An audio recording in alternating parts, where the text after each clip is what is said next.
Le ministre des Affaires étrangères algérien, M. Attaf, durant un point de presse, il a rencontré la presse, hein, et il a parlé de la situation qu'il y a dans le nord du Mali. Il a parlé des difficultés qu'il y a dans le nord du Mali. Et, euh, et il a dit beaucoup de choses. Et durant sa prise de parole, il a, il a même menacé le Mali indirectement, hein, il a menacé le Mali indirectement de, de pays qui pouvaient perdre sa souveraineté, de pays qui pouvaient perdre son intégrité territoriale. Et ça, on va vous le lire. C'est des menaces voilées. C'est des menaces voilées. Il l'a fait. Et il a fait savoir une chose qui est importante. Et là, il faut savoir lire entre les lignes. Il a dit que l'Algérie n'allait pas tourner le dos aux pays du Sahel et que, ils allaient toujours être là. En fait, il ne veut pas dire que l'Algérie ne va pas tourner le dos aux pays du Sahel. Non, c'est pas ça. Ce qu'il veut dire, parce que, vous savez, c'est un diplomate. Les diplomates, ils vous disent jamais directement, clairement, de manière claire et nette ce qu'ils veulent faire. C'est pas comme nous. Nous, on vous dit directement ce qu'on pense. Nous, l'Algérie, c'est un pays ingrat. Nous, on le dit directement. On va pas tourner, on va pas aller par 3000 chemins, 4000 chemins. On dit que l'Algérie est un pays ingrat parce que c'est un pays qui a eu son indépendance en partie grâce au Mali aussi. Le Mali les a aidés aussi pour avoir leur indépendance. Bien que l'Algérie, on les salue. On les salue pour le fait que l'Algérie a commencé sa guerre d'indépendance depuis 1954. Et c'est un pays qui a beaucoup contribué à l'éveil de conscience des pays africains. Oui, parce que les pays africains à l'époque étaient toujours là sous la domination française et n'avaient pas trop l'intention de se révolter, de se rébeller pour obtenir leur indépendance. Mais c'est l'Algérie qui a débuté, qui a commencé avec tout ça. Et ça, l'Algérie, on la salue pour ça. On la salue pour le fait que c'est un pays qui a été euh, c'est le premier pays hein, qui quand même a lancé les mouvements d'indépendance. Et nous avons eu nos indépendances avant l'Algérie, c'est vrai, mais c'est vrai que c'est l'Algérie qui a quand même commencé. Là, on les salue pour ça. Mais après ça, c'est sur nos pays que l'Algérie s'est appuyée, notamment notre pays, le Mali. Hein, l'Algérie ne s'est pas appuyée sur le Sénégal ni sur la Côte d'Ivoire. Hein, parce que le Sénégal et la Côte d'Ivoire, à l'époque, Léopold Sédar Senghor et Houphouët-Boigny étaient contre cette indépendance de l'Algérie. Oui, eux, ils faisaient la politique de la France. Ils ne voulaient pas que l'Algérie puisse avoir son indépendance. Et là, le Mali s'est opposé à Léopold Sédar Senghor. Le Mali s'est opposé à Houphouët-Boigny, quitte à ne pas être ami avec eux. Hein, mais on s'est opposé à eux pour que l'Algérie puisse avoir son indépendance. Et qu'est-ce qu'on a fait? On a laissé on a mis des régions du Mali, hein, des régions du Mali, on les a mis à la disposition de l'Algérie pour que l'Algérie puisse les utiliser comme arrière-base. L'Algérie, les militaires algériens, les combattants algériens, l'armée de libération nationale de l'Algérie avaient des bases au niveau de Kidal, avaient des bases au niveau de Gao, avaient des bases au niveau de Tombouctou. On les a laissés, Modibo Keïta les a laissés s'installer bien respirer là-bas, bien manger, bien dormir, bien se préparer, bien se chercher des armes, etc. pour remonter, aller faire la guerre. Hein. Et il n'y a pas que le Mali qui les a aidés, il y a le Maroc qui les a aidés. Ils sont ingrats vis-à-vis du Maroc aujourd'hui, très ingrats vis-à-vis du Maroc aujourd'hui, parce qu'ils sont en train de soutenir une rébellion. Hein. Ils soutiennent des rebelles qui sont en train de gâcher la vie au Maroc hein, avec cette histoire de Sahara occidental. Mais l'Algérie, elle est comme ça. Ils sont ingrats. Ils sont complexes. Ils ne seront jamais clairs avec nous. Voilà. L'Égypte les a aidés aussi, hein, et d'autres pays de la région les ont aidés. Mais c'est surtout le peuple algérien qui s'est vraiment battu. Hein, voilà. Et voilà qu'aujourd'hui, le ministre algérien des Affaires étrangères, M. Attaf, il dit indirectement, oui, nous n'allons pas tourner notre dos, nous n'allons pas tourner le dos au pays du Sahel comme ça.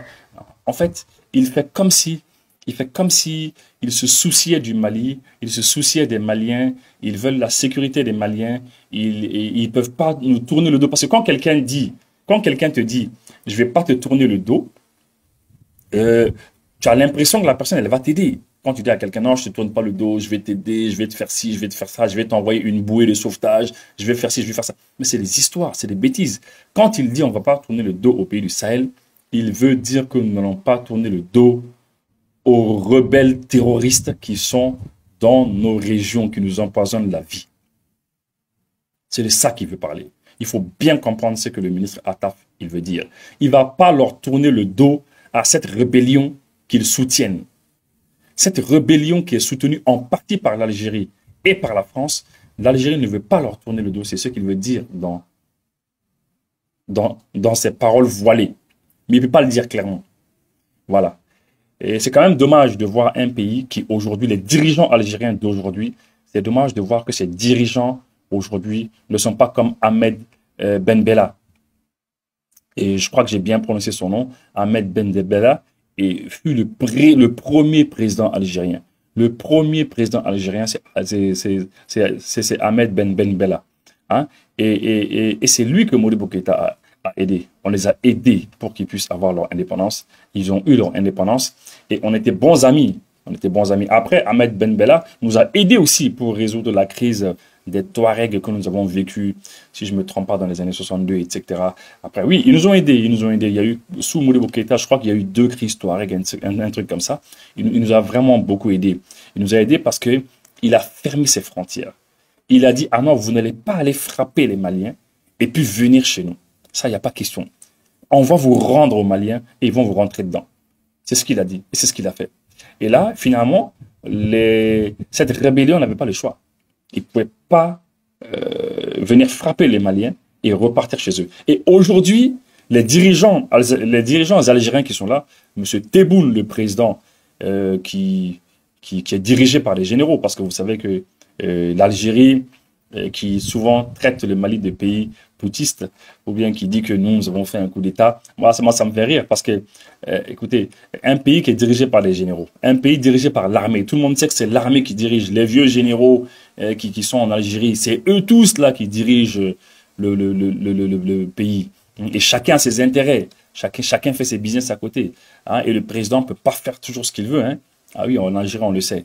Hein. Et un pays militaire comme ça, qui est dirigé par des militaires, qui va venir dire à un autre pays que oui, bah, écoutez, vous, chez vous, il y a eu un coup d'État, vous êtes dirigé par des militaires, etc. Ça fait plutôt rire. Vous voyez?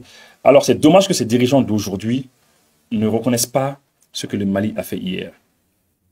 Dommage qu'ils laissent leur territoire traverser. Oui, dommage qu'ils laissent leur territoire servir d'arrière-base. De la manière dont notre pays à nous leur a servi d'arrière-base à eux pour qu'ils puissent lutter contre l'armée française. Parce que l'armée française les massacrait. Ce que l'armée française leur faisait, c'était terrible. Hein. Les militaires algériens étaient torturés. Ils vivaient on les torturait dans les salles. Il y a des maisons entières dans lesquelles des salles de torture. Hein, ce qu'on leur faisait, je vais vous en parler après. Hein. Et nous, notre pays a servi d'arrière-base pour eux, pour qu'ils puissent bien se préparer. Hein. Et eux, aujourd'hui, leur pays sert d'arrière-base aux terroristes qui viennent frapper le Mali. Ah, c'est dommage. Hein. Et aujourd'hui, la presse, il y a une certaine presse algérienne même qui dit qu'il y a des militaires algériens qui ont participé au combat et qui sont même blessés. Certains même sont morts. Vous voyez. Et il y a plein d'Algériens qui vont sortir sur ma chaîne YouTube. Ils vont commencer à insulter, dire ce qu'ils veulent. Mais ce n'est pas grave. On va parler d'Algérie aujourd'hui. On va parler d'Algérie. Qu'est-ce que le ministre il a dit le 31 juillet 2024? Le ministre des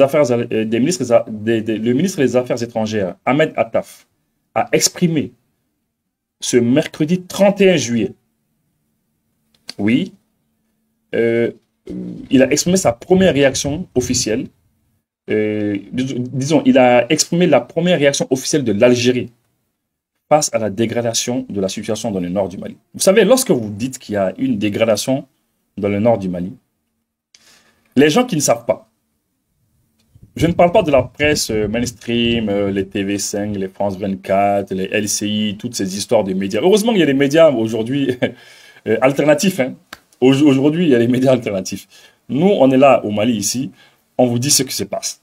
On ne ment pas, on vous le dit clairement. Quand on dit aux gens, il y a la crise au Mali, c'est dans le nord, la situation se dégrade, je vais vous dire une chose.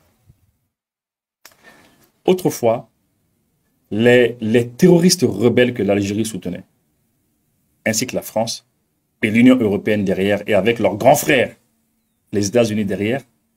Vous savez, ces terroristes étaient où ça? Ils étaient à Kidal. Ils étaient à Ber. Ils étaient à Tombouctou. Ils étaient dans une partie de Gao. Aujourd'hui, ils sont où? Ils étaient à Agalok. Ils étaient à Tessalit. Aujourd'hui, ils sont où? Ils étaient à Inafrak. Aujourd'hui, ils sont où? Ils ont été dégagés de toutes ces villes que je vous ai dites. Toutes ces villes, ils ont été déposées. On les a mis de côté. On les a dégagés de Kidal dernièrement, vous les avez vus. Avant ça, on les a dégagés de Ber, on les a dégagés de Tessalit, de Agalok, de partout. Ils sont juste où aujourd'hui? Ils sont à Tinzaouaten. Tinzaouaten, c'est une ville jumelle de la Tinzaouaten de l'Algérie. En Algérie, il y a une ville qui s'appelle Tinzaouaten. Au Mali, il y a la ville sœur qui s'appelle Tinzaouaten. Avec l'apparition des frontières, eh bien, c'est des villes qui ont été scindées en deux. Ils sont là-bas. Et lorsque l'armée malienne monte là-bas, avec nos partenaires russes, le Africa Corps, quand on monte là-haut et qu'on les frappe, oui, quand on les frappe, qu'est-ce qu'ils font? Lorsqu'ils arrivent à résister contre nous, ils essaient de tuer certaines personnes de chez nous, certains militaires de chez nous, et certains Russes, ils essaient de les tuer quand ils arrivent à avoir le dessus. Lorsqu'ils n'arrivent pas à avoir le dessus, qu'est-ce qu'ils font? Ils rentrent en Algérie. Ils vont sur les territoires algériens et l'Algérie les protège. L'Algérie les protège.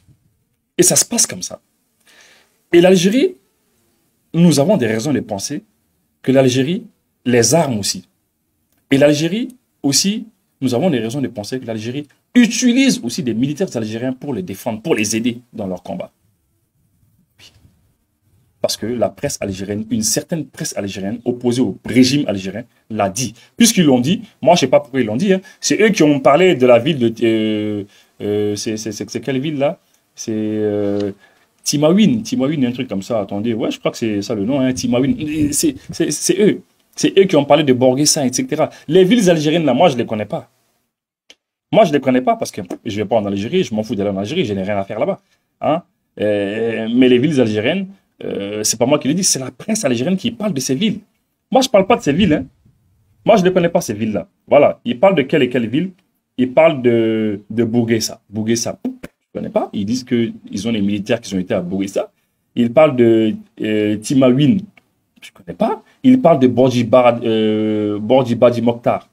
Ils disent qu'ils ont des militaires qui ont été là-bas, que les militaires ont été tués à Timawin, alors que c'est à côté de nous. Bon, c'est des villes que moi je ne connais pas. Donc les gens qui pensent que je suis en train d'inventer, allez-y voir les mecs de la presse algérienne qui ont parlé de ça. Allez-y leur demander pourquoi ils ont dit des choses comme ça. Voilà. Maintenant, alors, je reviens à ce que je disais. Quand on dit dans le nord du Mali, il y a ceci, il y a cela, souvent les gens vont se dire, ah oui, mais c'est pas possible, tout le nord est embrasé. Non, c'est pas ça. Hein. C'est une petite ville de Tinzaouaten. Hein. Hein, on les a dégagés là-bas. Même dernièrement, vous avez vu, on l'a bombardé beaucoup. C'est vrai, dernièrement, ils ont eu beaucoup d'appui. Hein. Lorsque vous vous mettez à 1000 et quelques personnes, 1200, 1300 personnes, hein, et vous êtes juste à la frontière de l'Algérie, et vous nous frappez, et vous avez l'avantage de replier en Algérie, lorsque c'est un peu trop chaud. Voilà, c'est normal qu'on perde quelques hommes, etc. Mais ce n'est pas pour autant que les combats vont finir. Les combats vont continuer. L'armée malienne, elle est décidée. Elle va continuer à bombarder. Et nos militaires vont y aller. Ils sont en train d'y aller. Ils vont récupérer leur ville. Vous savez, l'Algérie ne fabrique pas d'avions de guerre. Ils ne fabriquent pas tous ces missiles-là, ces chars de combat, toutes les armes qu'ils utilisent aujourd'hui là. Hein, ils ne les fabriquent pas. Nous aussi, on ne les fabrique pas. Ils les achètent. Nous aussi, on les achète. Donc, quand tu nous bombardes, on te bombarde aussi. C'est clair. On achète plein d'armes. Tu achètes plein d'armes. C'est la Russie qui te fournit. C'est la Russie qui nous fournit aussi. Tu nous bombardes, on te bombarde. C'est simplement cela. C'est aussi simple que cela. Voilà. Maintenant, alors, pour que les gens qui pensent que c'est tout le Nord, c'est pas vrai. Hein. C'est juste une petite zone. Voilà. Voilà. Ça, c'est clair. Là. Des comptes rendus de la presse internationale ont fait état de lourdes pertes infligées cette semaine par la rébellion Touareg aux forces. Voilà. Vous voyez? Ils essayent de cacher la vérité. Ils disent que, bon voilà, que c'est la rébellion Touareg qui nous a infligé une lourde défaite. À nous et à Africa Corps. Ils parlent d'Africa Corps, ils disent ex-Wagner. C'est ce qu'ils disent ici. Alors, on essaie de dire, non, attendez, l'armée malienne, elle s'est battue contre les ex-rebelles. Mais c'est pas vrai. Ce qu'on vous dit, c'est pas vrai. Mais ces gens ne peuvent pas tenir 2 minutes devant l'armée malienne. L'armée malienne de 2024, ce n'est pas l'armée malienne de 2012. Non. Ils ne peuvent pas tenir 2 minutes face à nous. C'est la raison pour laquelle ils ont quitté toutes ces villes-là. Ils sont partis maintenant près de leurs défenseurs, de leurs protecteurs, l'Algérie. Comme ça, ils nous frappent et ils rentrent en Algérie. Et nous, on ne peut pas aller, on peut pas traverser le territoire algérien pour aller les chercher là-bas. Oui. Alors, on ne s'est pas battu contre eux, contre ces rebelles uniquement. On s'est battu contre certains d'entre eux, mais on s'est surtout battu contre qui? Contre les groupes armés que vous connaissez, hein, Al-Qaïda et l'État islamique. Hein. Vous connaissez tous une fabrication purement américaine, tout le monde le sait. Hein. C'est contre eux que nous nous sommes battus. Hein. Et il y a évidemment des gens du renseignement ukrainien qui ont fait savoir qu'ils ont donné des renseignements, ceci, cela, même si nous savons que l'Ukraine, un pays qui n'arrive pas à défendre son propre territoire, l'Ukraine n'arrive pas à défendre son pays. L'Ukraine dit beaucoup de choses. L'Ukrainien qui a parlé l'autre jour, il dit beaucoup de choses. Mais eux-mêmes, ils n'arrivent pas à défendre leur pays. Ils recrutaient les femmes pour aller au front. Ouais. Et la plupart des tâches qui sont faites par les hommes en Ukraine, eh bien, c'est les femmes qui sont en train de les faire. Donc, c'est étonnant que l'Ukraine puisse avoir une aussi grande force de frappe ici dans le Sahel. Non, c'est pas ça. Derrière l'Ukraine, tout le monde sait qu'il y a d'autres pays. Il y a ces Européens qui sont là, ces Occidentaux qui sont en complicité. Il y a l'OTAN derrière et tout ceci. On le sait, hein. On le sait déjà, et qu'il y a des complicités, mais c'est pas grave. Nous, on va se battre, on est déterminés, on va se battre et on va récupérer l'entièreté de notre territoire. C'est contre eux qu'on s'est battu. C'est pas contre les rebelles comme ils veulent le présenter ici. Voilà. Ahmed Attaf a aussi été interrogé sur la possibilité d'une intervention militaire algérienne maintenant que le combat se déroule à ses frontières. Alors, maintenant, il y a la presse qui la presse lui a demandé est-ce que l'Algérie va intervenir militairement dans ces combats. Alors, le chef de la diplomatie algérienne n'a pas cité directement les derniers combats. Il a évoqué d'une manière globale le retour de la guerre civile au Mali. Vous voyez, le chef de la diplomatie algérienne qui parle de guerre civile. Alors, quand vous qui regardez les émissions comme ça, quand on vous dit qu'il y a la guerre civile au Mali, bon voilà, c'est ça, les gens vont croire, parce qu'ils vont dire non, le monsieur il parle de guerre civile. Il n'y a pas de guerre civile au Mali. Hein.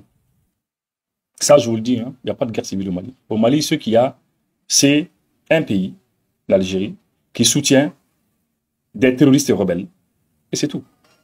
Voilà. Et ces terroristes, ils viennent chez nous, ils frappent et ils repartent en Algérie. Et le temps qu'on aille les prendre, eh bien, ils fuient en Algérie, on ne peut pas aller les prendre. Et c'est comme ça. Chose que Ahmed Ben Bella avait refusé en 1962, 64, etc. C'est la raison pour laquelle on s'entendait avec l'Algérie à cette époque-là. Et Ahmed Ben Bella l'avait fait parce que nous avons utilisé plusieurs villes de nos pays, de notre pays. On les avait mises à la disposition de l'armée, de la vaillante armée algérienne de l'époque. Parce que maintenant, ce n'est plus trop le cas. Voilà. Maintenant, donc il n'y a pas de guerre civile, que chacun reste tranquille. Hein, il n'y a pas de guerre civile au Mali. N'ayez pas peur, il ne faut pas croire à tout ce qu'on vous dit. Voilà, c'est un exemple. Et ça, c'est le ministre des Affaires étrangères algérien qui dit cela.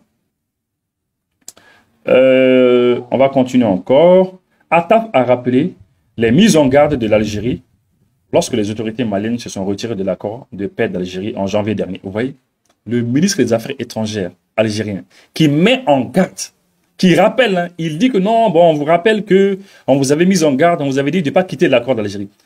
Parce que vous savez, l'accord d'Algérie, c'est leur chose.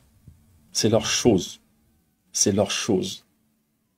En fait, ils aiment mieux l'accord d'Algérie que les rebelles terroristes même qui étaient à Kidal et dans les autres villes.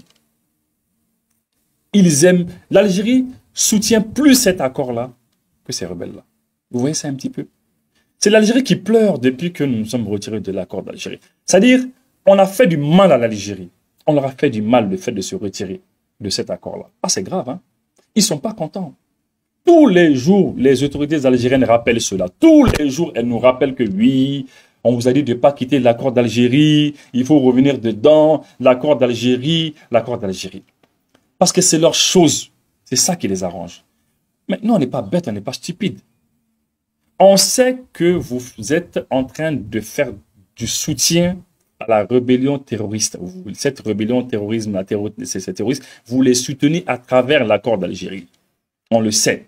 Un accord bidon qui a été fait en 2015, 2000 combien. Tout le monde sait que l'accord d'Algérie était un accord bidon fait en 2015. On le sait. Mais qui est bête? Mais suite à un complot international organisé par la France et l'Algérie et d'autres pays, vous soutenez une rébellion, vous les armez, ils viennent dans nos différentes villes, ils tuent des militaires, ils tuent des femmes, des enfants. Le Mali est à genoux, parce qu'à l'époque, je crois que le Mali aussi n'avait pas compris qu'il fallait se surarmer. Non, il n'avait pas compris cela. Hein. Depuis l'époque Moussa Traoré et puis Modibo Keïta, c'était fini. Hein. Le Mali n'avait pas compris cela. Hein. Pour les Maliens, on est en démocratie, on n'a plus d'armes, on s'en fout, et c'est fini. Et là, le Mali est à genoux. Et pendant que le Mali est à genoux, vous venez nous faire signer un accord dans lequel nous allons pratiquement perdre l'indépendance de notre pays. Lorsque vous dites dans l'accord d'Algérie, dans les volets institutionnels, vous allez dire que, bon voilà, les présidents des régions seront élus au suffrage universel direct, comme le président de la République. Mais c'est n'importe quoi. Alors, mais si vous faites une élection et que vous élisez le président des régions, les présidents des régions au suffrage universel direct, et que vous avez des députés là-bas qui se lèvent un jour, qui disent, bon d'accord, bon, c'est bon, nous, notre conseil régional a été élu au suffrage universel direct, les députés qui sont là, qui représentent le peuple, on prend notre indépendance. Alors qu'est-ce qui va se passer? On sait que les Maliens sont stupides. Alors c'est ce qu'ils ont mis dans cet accord. Et ils ont mis beaucoup de choses qui étaient vraiment nuisibles en fait à l'intégrité territoriale du Mali, à l'unité du Mali. Alors c'est la raison pour laquelle les Maliens n'ont rien fait que d'attendre. Alors ils ont attendu. Aujourd'hui, le Mali a pu se préparer, a pu se réarmer, a pu s'organiser. On a attendu le temps qu'il fallait. C'est la raison pour laquelle s'il y a une chose que nous devons saluer au président Ibrahim Boubacar Keïta, c'est d'avoir perdu le temps. On a perdu le temps. Tout le monde s'est lassé. L'Algérie s'est énervée parce que l'exécution de l'accord prenait du temps et s'est énervé. Tout le monde s'est énervé. Et ça nous a donné le temps de nous préparer. Et aujourd'hui, on est bien préparé, on est sorti de l'accord, parce que tout le monde sait que cet accord ne peut pas être appliqué. Hein? Mais l'Algérie voulait qu'on applique cet accord-là, parce que cet accord allait diviser le Mali. Ça allait faire que certains allaient prendre leur indépendance, surtout notamment leur soutien à eux là-bas. Donc on ne peut pas sortir. C'est la raison pour laquelle aujourd'hui, le seul défenseur de cet accord-là, c'est l'Algérie. La dernière fois, ils ont été au sommet des non-alignés. Là, hein? Il y avait une grande réunion des États non-alignés du monde. Mais l'Algérie a instrumentalisé là-bas aussi. Ils sont partis crier là-bas. Oui, le Mali est sorti de l'accord d'Algérie, on n'est pas d'accord. Partout où ils vont, à l'ONU, ils ont essayé d'instrumentaliser partout en disant que oui, le Mali a quitté l'accord. C'est grave, quoi. C'est-à-dire, le fait même d'être sorti de l'accord d'Algérie fait plus mal à l'Algérie qu'aux rebelles et terroristes même qu'on a dégagés, quoi. C'est grave quand même, quoi. Sacrés Algériens. En tout cas, c'est ce qu'ils nous ont fait. Dans sa réaction à la décision des autorités maliennes, l'Algérie rappelle son chef de la diplomatie avait insisté sur le fait qu'il n'y a pas de solution militaire au conflit au Mali et que la solution n'est peut-être... Voilà. Monsieur Attaf, qu'est-ce que Monsieur Attaf dit? Leur ministre, il dit qu'eux, ils ont toujours dit qu'il n'y a pas de solution militaire. Parce que c'est eux les chefs, quoi. C'est eux qui décident. Si c'est vous qui allez décider s'il y a une solution militaire ou pas, on va voir. On est sur le terrain, non? On va voir s'il y a une solution militaire ou pas. Ils se prennent pour qui? Ah non, le monsieur, il prend son micro devant la presse. Ah non, il n'y a pas de solution militaire. Il y a juste une solution politique. Comme si c'est eux qui décident à la place des Maliens même. Au lieu de dire, bon écoutez, les Maliens, essayez de régler ça politiquement entre vous là-bas. Franchement, on aimerait que vous puissiez régler ça entre vous. Vous êtes des frères. Et puis voilà. Non. Vous les soutenez. Et vous dites, non, on l'a dit, on vous l'a rappelé. Quand tu dis que tu as rappelé à quelqu'un, là, on sent l'insistance un peu. Tu insistes un peu en disant que oui, bon, j'insiste, je le rappelle et je lui dis qu'il n'y a pas de solution militaire. Donc, c'est qui le chef finalement? Le chef, c'est qui? Donc, c'est vous qui allez décider. Mais s'il n'y a pas de solution militaire, on mène des opérations militaires sur notre territoire depuis combien de mois maintenant? On est en train de les dégager partout. Bien que vous les avez aidés là, à Tinzaouaten, vous allez voir. On est là-haut. Et puis, ce qui est quand même rigolo, réfléchissons un petit peu, les Algériens. Ne soyez pas amnésiques, surtout je parle principalement aux dirigeants algériens. C'est important. Je n'ai rien à voir avec le peuple.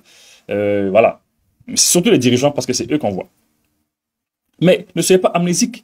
Vous, l'Algérie, là, lorsque vous avez été bombardé dans les années 90 par le Front islamique du Salut, par le FIS.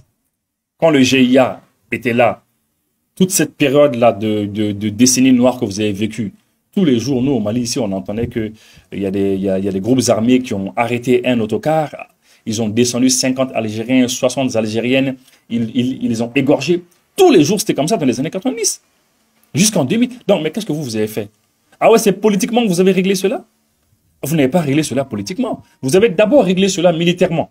Vous vous êtes préparé militairement, vous avez réglé le problème militairement, et après, vous avez appliqué des résolutions politiques. Et parmi ces résolutions politiques, tout le monde le sait, c'est de dire, bon voilà, écoutez, ceux avec lesquels on ne s'entend pas très bien, ils vont dans le sud de l'Algérie, donc dans le nord du Mali. Parce que là-bas, c'était un no man's land. À l'époque, le Mali aussi s'en fichait un petit peu de là-bas. Voilà. Parmi ces résolutions, il y a eu cela. Donc, vous avez d'abord appliqué des résolutions militaires, la méthode militaire, après politique. Nous aussi, on applique la méthode militaire et après politique, comme vous l'avez fait dans les années 90-2000. Qui est stupide. Vous voyez? Après ça, elle avait aussi souligné que parmi les avantages de l'accord d'Algérie, et puis, vous voyez, il parle toujours des avantages de l'accord d'Algérie. Toujours, parce que c'est lui l'ambassadeur. Le ministre des Affaires algérien est devenu l'ambassadeur de l'accord d'Algérie. L'ambassadeur, monsieur l'ambassadeur de l'accord d'Algérie. L'émission d'aujourd'hui, elle va être longue hein, et elle va être très instructive, il faut la suivre. Elle a aussi souligné que parmi les avantages de l'accord d'Algérie, c'est qu'il a préservé la souveraineté, l'intégrité territoriale et l'unité nationale du Mali et que l'abandon de cet accord va porter préjudice à tous ces acquis. Donc, le ministre essaye de nous menacer. Les Maliens, il faut écouter. Hein. Le ministre dit que bon voilà, le ministre algérien dit que bon voilà, que parmi les avantages de l'accord d'Algérie, que ça a préservé la souveraineté du Mali, ça a préservé l'intégrité territoriale du Mali, ça a préservé l'unité nationale du Mali, et qu'avec l'abandon de l'accord d'Algérie, parce que lui, il est toujours dans l'accord d'Algérie. Nous, on l'a quitté depuis janvier passé, mais lui, il est dedans toujours. Il dit que bon, voilà, que ça va porter préjudice à tous ces acquis. Ça veut dire quoi? Ça veut dire qu'avec leur complicité, ils vont tout faire pour que le Mali puisse perdre sa souveraineté, ils vont tout faire pour que le Mali puisse perdre l'intégrité territoriale et l'unité nationale. Ils vont tout faire pour cela. Voilà. C'est ce qu'il a dit, hein. Il le dit indirectement. Par rapport à l'intervention militaire algérienne, est-ce qu'ils vont venir, ils vont envoyer des militaires? L'Algérie avait dit, à la même occasion, qu'elle ne peut pas tourner le dos à ce qui se passe dans la région du Sahel. Parce que la sécurité, la sécurité et la stabilité de la région, c'est notre sécurité. Donc ils disent qu'eux, ils ne vont pas tourner le dos au Sahel, que parce que leur sécurité aussi y dépend. Mais en réalité, ce qu'il veut dire, le ministre, il veut dire qu'il ne va pas tourner le dos aux rebelles terroristes. Ils ne vont pas leur tourner le dos. Donc, c'est leur soutien qu'ils apportent à ces gens-là. C'est ce qu'il veut dire. C'est un diplomate. Il ne va pas dire les choses autrement. C'est comme ça qu'il le dit. Ils ne vont pas leur tourner le dos. Ils vont continuer à les soutenir. C'est ce qu'ils vont faire. Tout ce que nous redoutions,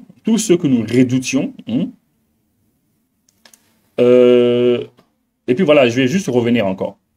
Si réellement les Algériens, ils veulent la sécurité de la région, la sécurité du Sahel et puis de l'Algérie. Donc vous, votre sécurité là, c'est lorsque les terroristes rebelles là sont chez nous en train de déstabiliser le pays. C'est ça. C'est ça votre sécurité à vous.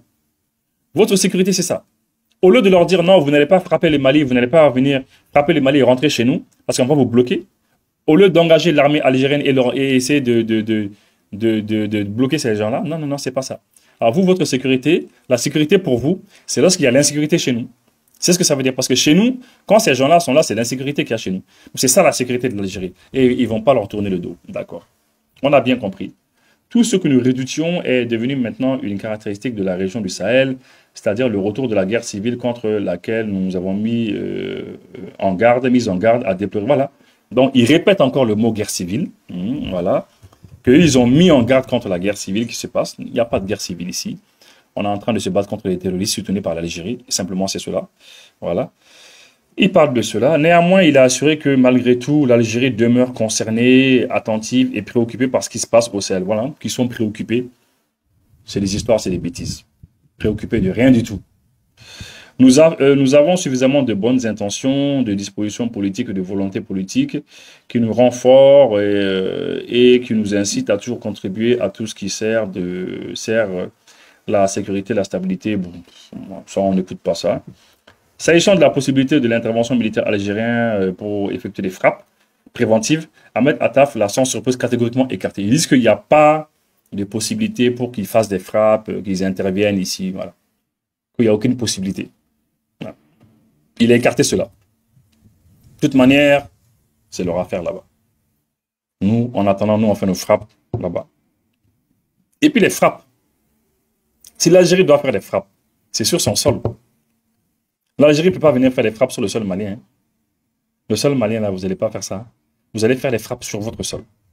Tout comme nous, nous menons des frappes sur notre sol. Voilà. Il y a la frontière entre nous. Vous frappez chez vous là-bas, c'est vous qui décidez. Parce que quand on parle d'intervention de l'armée algérienne, il a écarté cela, c'est vrai, mais intervention, il n'a qu'à intervenir chez lui, quoi. Voilà, qu'il intervienne chez lui là-bas, nous on intervient chez nous. Nous sommes en train d'intervenir chez nous ici. Et c'est tout. Toute notre politique et toute notre diplomatie s'oppose à ce concept de guerre préventive et de guerre préventive parce que ce sont des concepts coloniaux. Notre pays ne peut pas adopter avec une telle facilité, une telle spontanéité, de tels concepts stratégiques auxquels nous nous sommes opposés. Voilà. Globalement, c'est ce qu'il a dit. Maintenant, ce que moi je veux dire, c'est que au début de mon intervention, je vous ai parlé de l'aide immense que le Mali a apportée à l'Algérie pour que l'Algérie puisse avoir son indépendance en 1962. Lorsqu'un pays met plusieurs villes à la disposition de vos militaires, la ville de Kidal, la ville de Gao, la ville de Tombouctou, et évidemment, toutes ces villes qui sont au-dessus, hein, parce qu'ils sont passés par Tessalit, par Aguelok, par Tenzawaten, Mali, par Inafara, toutes ces villes-là. En fait, c'est notre pays qu'on a mis à leur disposition. Parce que quand on parle de 3 villes, ce n'est pas les 3 villes dans la pratique, c'est le Mali qui était à votre disposition. Vous vous êtes organisé, votre armée s'est organisée pour mener des combats. Et ça vous a aidé dans l'acquisition de votre indépendance. Vous savez, en Algérie, il y a eu plus d'1 million de morts pendant qu'ils cherchaient leur indépendance. Plus d'1 million de morts. Les militaires algériens étaient torturés. Vous savez, lorsque je vois dernièrement, les militaires maliens qui ont été arrêtés, ceux qui sont vivants qui ont été arrêtés, avec certains militaires russes qui ont été arrêtés, notamment d'Africa Corps, qui ont été arrêtés, et je vois qu'ils ont été torturés. Je me dis que ceux qui le font ne connaissent pas l'histoire. L'Algérie qui accepte cela, à ses frontières, ne connaît pas l'histoire peut-être. Si vous connaissez l'histoire, je vais vous faire voyager dans le temps. Eh bien, je ne vais pas vous faire voir les images. Parce que les images sont cruelles. Mais l'armée algérienne, lorsqu'elle était torturée, on a les images de l'armée algérienne quand elle est torturée. En Algérie, lorsque vous étiez torturé, devant l'endroit où étaient torturés les soldats algériens. Voilà, vous avez entendu. Il faut écouter. Nous sommes actuellement devant l'endroit où étaient torturés les soldats algériens. Regardez, ici c'est l'entrée. Et ce qu'on va trouver devant, c'est la liste principale des gens qui sont morts sous la torture. C'est-à-dire qu'ils, bien sûr, n'ont pas dénoncé ou même peut-être n'avaient pas d'infos ou quoi. Et ils ont été tués sous la torture. Ici, à l'entrée, vous allez voir qu'on a pas mal de personnes qui sont tombées martyrs dans les alentours. Donc, il y a autant des personnes qui sont tombées sous la torture, autant on a des personnes qui sont tombées dans les rangs de bataille. Donc, on en a 183 juste là affichés. Certains, comme vous le voyez, on a leur photo. D'autres, du coup, on n'a pas la photo.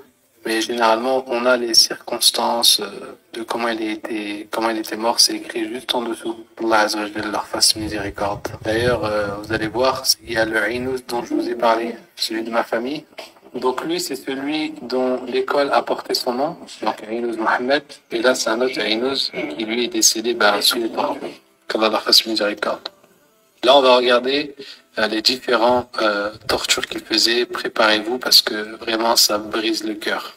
Donc le premier, c'est la torture sur les femmes par le chalumeau. Donc, ils torturaient. Vous voyez, les militaires français, entre 1954 et 1962, les militaires français faisaient subir des tortures même aux femmes algériennes. Et c'était des tortures au chalumeau. Vous entendez, au chalumeau. Quand on utilise le feu pour torturer des femmes, c'est grave. Comme vous allez voir, je vais couper le son parce qu'il y a des enregistrements où les Français demandent, posent des questions, etc.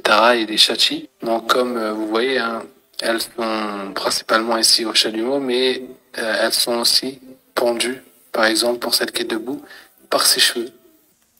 Les Français ont pendu des femmes par les cheveux. On les a pendues, on les a tuées.